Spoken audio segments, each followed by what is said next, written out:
Қайлы күн достар, қалдарыңыз қалай? Сіздермен қайта қауышқаныма қуаныштымын. Бүгін біз аралас прогрессия бастаймыз, яғни ең қиын тақырыптардың бірі. Яғни бұл жерде арифметикалық прогрессия мен геометриялық прогрессия қосылып келеді. Бұндай есептерді қалай шығарамыз? Егер де бұндай тақырып қызықты болса, онда бізбен бірге болыңыздар. Достар, онда бастайық. Сонымен аралас прогрессияның есептері жалпы қалай болады? Бір соған тоқталайық, яғни бұлар қазіргі ұбт-да жиі кездесіп жүр. Сонымен біз не істейміз? Бұны білу үшін бізге не керек? Жалпы аралас прогрессияны білу үшін біз арифметикалық және геометриялық прогрессиялардың қасиеттерін білуіміз қажет. Ең маңызды қасиеттерінің бірі бұл бізде былай. Арифметикалық прогрессияға бір сандар жазайық. Мысалы, 1, 2 деп кет қаласың ғой. 1, сосын 3, 5, 7, 9, 11 деген сандарды жазатын болсақ, арифметикалық прогрессияның мынандай бір қасиет бар. Кез келген ортасында бір сан болатында кез келген екі санды алатын болсақ, мысалы 1-ге 5, осы екеуін қосып 2-ге бөлсек, ортасындағы сан шығады. 1-ге 5-ті қосамыз, 2-ге бөлеміз 3, Дәл сол секілді 3-ге 5-ті қосып 2-ге бөлсек, 3-ге 7-ні қосып 2-ге бөлсек 5. 5-ге 7-ні 9-ды қосып 2-ге бөлсек 7, Осындай болып тұр. Сонда бұл жерде қандай ереже шығады? Яғни ортасындағы сан бұл бірінші және үшінші мүшелерін қосып 2-ге бөлсек шығады. Енді дәл солай геометриялық прогрессияны қарастырайық. 1, 3, 9, 27, 81 деген сандарды алатын болсақ, оқушылар, достар, мына жерде қараңдаршы, 1 мен 9-ды көбейтсек не болады? Осының ортасында тұрған санның квадраты болады. 3-тің квадраты. Дәл сол секілді біз 3 пен 27-ні көбейтсек, 81 ол ортасында тұрған санның квадраты. Яғни біз бұл жерде не түсіндік оқушылар? Соны жазамыз. Яғни В екінші мүше, В бірінші мүше мен В үшінші мүшені көбейтсек, ортасында тұрған санның квадраты болатын түсіндік. Яғни геометриялық прогрессияда осы екі формула маңызды аралас прогрессияда, достар. Сондықтан да осы екі формуланы қазір жақсылап қолданамыз. Егер дайын болсақ, бірінші есепке кірісейік. Үшінші мүшесі 7-ге тең болатын 3 сан геометриялық прогрессияны құрайды. Яғни бізде бір геометриялық прогрессия бар.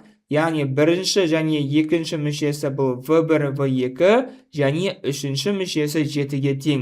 Яғни шартында айтып тұр, үшінші мүшесі 7-ге тең болатын 3 сан кемімелі геометриялық прогрессияны құрайды. Егер 7-нің орнына 0-ді қойсақ, яғни 7-нің орнына 0-ді қоятын болсақ, онда бұл сандар арифметикалық прогрессияны құрайды. Яғни V1 мен V2 ешқандай өзгеріс жоқ. Бұл бізде арифметикалық прогрессия болады. Ал алғашқысында бұл қандай еді? Геометриялық прогрессия еді. Енді бірінші санды тап. Енді біз оқушылар, бұнда біз қалай қолданамыз? Соған тоқталайық. Геометриялық прогрессияның мына формуласын қолданайық. Жаңа біз айттық, бірінші мүшесі мен геометриялық прогрессияда бірінші мүшесі мен үшінші мүшесінің көбейтіндісі ортаңғы мүшесінің квадратына тең деп айттық. Арифметикалық прогрессия не деп айттық? Бірінші мүшесі мен үшінші мүшесін қосып 2-ге бөлсек, ортасындағы мүшесі шығады. Яғни біз осы жүйе бойынша есепті шығаратын боламыз. Онда бастайық. Бұл жерде кеттік біріншісіне біз жақсылап талдап алайық, не туралы? V1 деп атқан V1, ешқандайға айналдырамаймыз 7. V2 деп атқанымыз бұл V1 мен Q-дің көбейтіндісі, соның бізге квадратын алып жатыр. Онда V1 көбейтілген 7 тең, V1 квадрат, Q квадрат болады. Осы жерде оқушылар V1 мен V1-дің квадраты кетеді, сонда 7 бізде неге тең болады? V1 Q квадратқа тең. Осылай алайық қазірге. Енді екіншісін тоқталайық. Екіншісіне бізде былай болып тұр.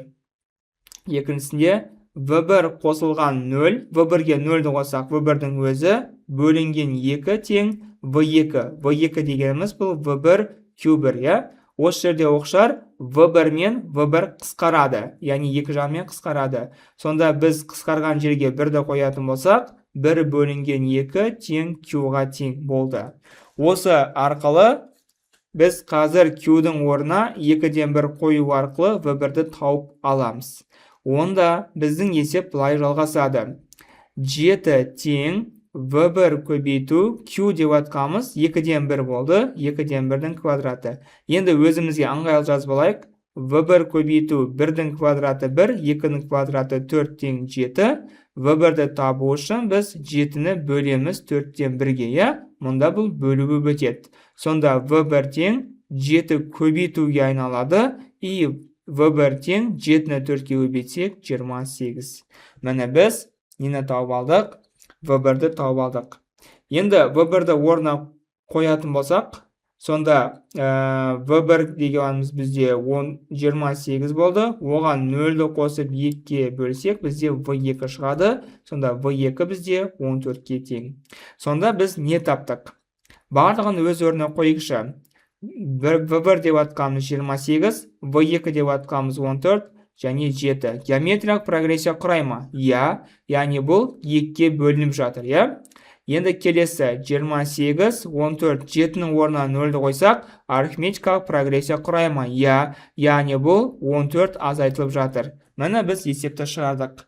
Яғни біз осы екі формуланың көмегімен есепті шығара салдық. Көріп тұрғанымызда есепті қиын емес. Қандай да бір сұрақтар болса, сұрасақ болады. Енді достар, екінші есепке тоқталайық. Біздің екінші есебіміз міне тұр. Өспелі геометриялық прогрессия құрайтын 3 санның қосындысы 30. Не деп тұр оқшар? Арифметикалық прогрессия құрайтын 3 санның қосындысы 30. Жазамыз. A1 қосу A2 қосу A3 тең 30. Егер екінші саннан 2-ні азайтып қалған сандарда өзгеріссіз қалдырса, A2-ден 2-ні азайтсақ, қалған сандарды өзгеріссіз қалдырса, онда геометриялық прогрессия пайда болады. Яғни мына тізбек геометриялық прогрессия болады. Осы сандарды табыңыз. Жақсы, енді осы сандарды табайық. Геометриялық прогрессияның бірден формуласын қолданайық. Ол бізде қалай? Бірінші мен үшінші сандардың көбейтіндісі ол ортасында тұрған санның квадраты болады, иә? Енді бұлардың барлығын A1 мен D мен жазайық. A3 деп атқанымыз A1 қосу 2-ді, иә? 1-ге 2-ні қоссақ 3, яғни A3. A2 деп атқанымыз не? A1 қосу 1-ді, и азайту 2-нің квадраты. Әзірге осылай жазып аламыз. Енді мына бірінші берілгендерді қолданайық. Тоже барлығын A1 мен D-ге келтірейік. A1 қосылған A2 деп атқанымыз A1 қосу 1-ді. A3 деп атқанымыз A1 қосу 2-ді. Тең 30. Енді A1-ді қоссақ, бізде 3A1 болады. D-ға 2-діні қоссақ, 3-ді. Тең 30. Барлығы 3-ке бөлінеді. Сонда A1 қосылғанды тең 10. 3-ке бөлгенде мұна 3-тер қысқарып кетеді. 30. A1 мен D-ні қосындысын біз 10 екенін тауып алдық. Енді осы жерден біз A1-ді шығарып алайық. A1 деп атқанымыз не болады сонда? Или D-ні шығарып алайық. Разница жоқ. Давайте біз D-ні шығарып алайық. Сол бізге оңай секілді. Сонда D тең не болады? 10 минус A1. Яғни біз A1-ді оң жаққа жібереміз. Ол азайту болып барады. Енді D-ның орнына 10 минус 1-ді қойып отырамыз. Кеттік. Мына жерде A1-дің өзі қалады. Көбейту. A1 қосу 2-ді. A1 қосу дейміз. 2 көбейту. D-ның орнына 10 минус A1 деп жазамыз. Тең. A1 қосуды бізде 10-ға тең. 10-стақ беріліп тұр. Азайту 2-нің квадрат. Енді осыны орындаймыз. Так, кеттік жалғастырамыз. A1 көбейту. A1 қосу. Жақшаны ашамыз. 2 10-ға 2 A1-ға көбейтіледі. Сонда 20 минус 2 A1. Тең. 10-нан 2-ні азайтамыз 8-дің квадраты. Так, A1 көбейту. Так, A1 азайту 2 A1 бұл минус A1-ге тең. Қосу 20. Тең 64. жақшаны ашамыз. А1-ді минус А1-ге көбейтсек, минус А1-дің квадраты, А1-ді 20-ға көбейтсек, 20А1 тең 64. 64-ті сол жаққа қарай өткіземіз. Тең 0. Енді осы жерде минус 1-ге көбейтеміз. Мына жерде біздің емес, А1-ді белгілей салғанымыз бізге ыңғайлы еді. Қазір шамалы А1 деп не істеп жатырмыз. Бірақ по идее барлығы бір нәрсе, тең 0. Міне оқшар болды. Енді осы жерден біз дискриминант табамыз. Так, дискриминант тең минус 20-ның квадраты 4 көбейту 1 көбейту 64. Сонда d квадрат тең 400 азайтылған 4-ті 64-ке көбейтсек 256. Сонда бізде 144. Сонда бізде А1-дің мәндері бізде былай болады. Минус 20 болса 20 плюс минус 144 деп атқанымыз бұл 12-ның квадраты. Так, 14 деп атқанымыз 12-ның квадраты. Бөлінген 2. 20-ға 12-ні қоссақ 32, 2-ке бөлсек 16. 20-дан 12-ні азайтсақ 8, 2-ке бөлсек 4. Бізде 16 мен 4 деген жауаптар шықты. Мына жерде оқшар мына мәселені бір қарап өтейікші. А1-ге d-ні қоссақ, бұл бізде А2 ғой. Сонда А2 бізде 10-ға тең болып тұр. Біздікі өспелі арифметикалық прогрессия деп басында айтты. Енді біздің А1 16 болса, мұны, және А1 4 деген екі жауап бар. А2-ның 10 екенін білеміз. Енді сұрақ оқушылар, қайсы өспелі? Төмендегі өспелі 4 болды, 10 болды, яғни бұл плюс 6-ға қосып жатыр. Келесі 6-ны қоссақ 16. Мына өспелі арифметикалық прогрессия болды, қосындысы 30-ға тең. Енді осыдан 2-ні азайтатын болсақ, 4, 10-нан 2-ні азайтсақ 8, 16, бұл бізде геометриялық прогрессия болды. Яғни мына шарттарды біз толықтай қанағаттандырдық. Егер мына 16, 10 және бұл минус 6 болса, мұна тағы да 6-ны азайтсақ бізде қанша болады? 4 болады. Мынадан 2-ні азайтсақ 16, 8, 4. Бұл бізде тоже геометриялық прогрессия болады. Бірақ бұл қандай? Кемімелі геометриялық прогрессия болады. Ал бізге қандай керек? Өспелі арифметикалық прогрессия керек. Сол үшін де өспелі өспелі геометриялық арифметикалық прогрессия керек. Сол үшін де өспелі геометриялық прогрессия пайда болды. Жақсы. Енді оқшар үшінші есеп шығарамыз. Сонымен біз осы тақырыпты нүктесін қоямыз. Кеттік. Біріншісі 5-ке тең болатын 3 натурал сан геометриялық прогрессия құрайды. Яғни, біріншісі 5, одан кейін бар V2, одан кейін бар V3 бар. Осы бізде геометриялық прогрессия деп міндетті жазып қоямыз. Егер екінші санды 10-ға арттырсақ, яғни V2-ге 10-ды қоссақ, онда прогрессия арифметикалық болады. Яғни бірінші және үшінші сандар өзгермейді, бұл бізде арифметикалық прогрессия болды. Геометриялық прогрессияның еселігін тап. Бізге Q-ді табуымыз керек. Кеттік, геометриялық прогрессияның қасиеті қандай? Ол бірінші мүшесі мен үшінші мүшесінің көбейтіндісі ортасыншы мүшенің квадратына тең. Арифметикалық прогрессияның қасиеті қандай? Бірінші мүшесіне үшінші мүшесін қосып, оны 2-ге бөлгенде ортасындағы сан шығады. Болды оқшар, осы мәліметтерді қолданып біз есеп шығарамыз. Дайын болсақ, онда бастайық. Кеттік, бірінші мынаны қарап өтейік. 5 көбейту V3 деп атқанымыз V1 Q квадрат. V2 деп атқанымыз V1 Q1, соны квадратта.